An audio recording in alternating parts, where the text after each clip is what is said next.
Friends, welcome to our YouTube channel Badshah classes.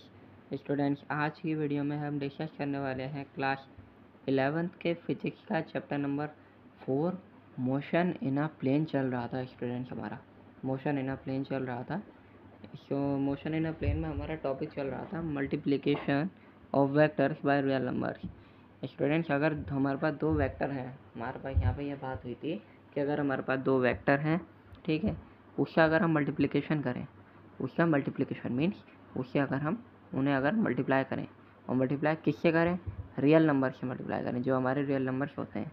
अब real numbers कौन से रियल नंबर्स होते हैं स्टूडेंट्स? हमारे रियल नंबर्स हमारे वो सारे ही नंबर्स होते हैं वर्ल्ड में जितने भी करते हैं, ठीक है।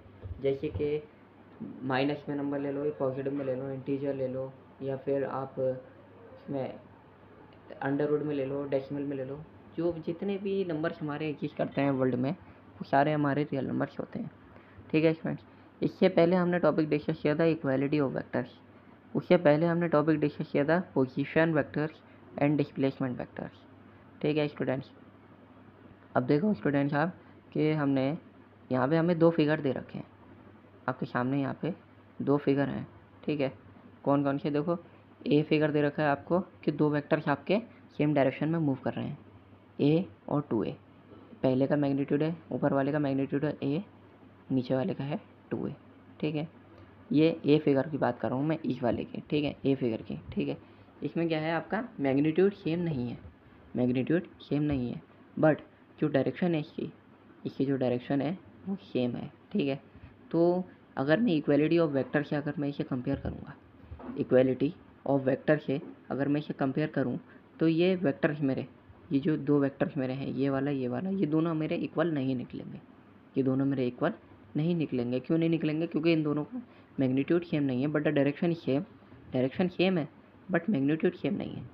देखो, मैग्नीट्यूड इक्वालिटी ऑफ वेक्टर्स होने के लिए मैंने आपको उस वीडियो में बताया था कि वेक्टर हमारे, दो वेक्टर्स हमारे इक्वल तब होंगे जब दोनों का मैग्नीट्यूड और डायरेक्शन दोनों ही सेम हो।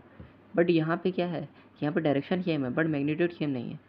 और मैंने ये भी बताया था कि मैग्नीट्यूड ऐसे सेम होना चाहिए कि अगर 2 न्यूटन एक का है, दूसरे का भी 2 न्यूटन होना चाहिए। ऐसा नहीं होना चाहिए कि 2 न्यूटन एक का है, दूसरे वाले का -2 न्यूटन है, ठीक है। ठीक है स्टूडेंट, ये तो था हमारा equality of vectors.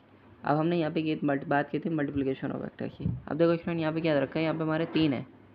A positive direction में इधर जा रहा है, ये ए नेगेटिव डायरेक्शन में इधर जा रहा है, तो जाहिर सी बात है ये दोनों तो इक्वल हो ही नहीं सकते, ठीक है। अब रही बात, आप इन दोनों को इक्वल करने की सोचो कि माइनस है, नेगेटिव डायरेक्शन में सेम जा रहा, -1.5 है, नेगेटिव डायरेक्शन में सेम जा रहा, तो यहाँ पे ये इन दोनों का अगर आप इससे कंपेयर करोगे तो इनकी सिचुएशन थोड़ी सी सिमिलर आ रही है। सिमिलर कैसे आ रही है? अब सुनो, सिमिलर कैसे आ रही है। सिमिलर इस तरीके से आ रही है कि इन दोनों की डायरेक्शन सेम है, डायरेक्शन सेम है। मैं डायरेक्शन की बात कर रहा हूँ स्टूडेंट्स, मैं डायरेक्शन की बात कर रहा हूँ, मैं मैग्नीट्यूड की बात नहीं कर रहा हूँ। अगर मैं मैग्नीट्यूड की बात करूँ, मैग्नीट्यूड की बात अगर मैं करूँ तो मैग्नीट्यूड यहाँ पे इनका सेम नहीं आ रहा है। मैग्नीट्यूड इन तीनों में से किसी का भी सेम नहीं है, but the direction is same, वो भी इन दोनों की सेम है डायरेक्शन।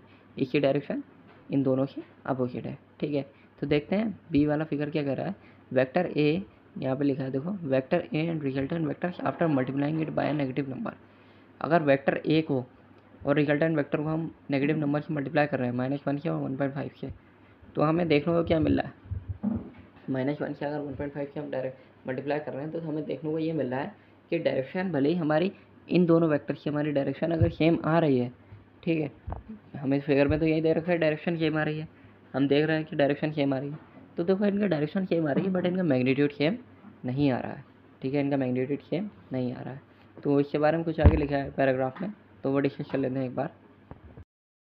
तो स्टूडेंट्स, मैंने आपको फिगर तो दिखा दिया, ठीक है, फिगर दिखा दिया। अब मैं आपको थोड़ा सा पैराग्राफ रीड करके दिखा देता हूँ। The factor lambda by which a vector a is multiplied could be a scalar having its own physical dimension।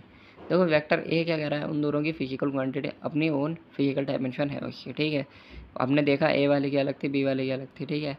Then the dimension of lambda A is the product of the dimension of lambda A, lambda and A. Dimension lambda A की जो direction है, dimension है, ठीक है, वो किसका product है? Lambda और ए का प्रोडक्ट है, ठीक है। हमें दिख रहा है कि लैम्डा ए ये हमारा डायमेंशन है, ठीक है, और प्रोडक्ट किसका है? ये लैम्डा और ए दोनों का प्रोडक्ट है। मीन्स मल्टीप्लीकेशन है। For example if we multiplying a constant velocity vector by duration of time we get a displacement vector.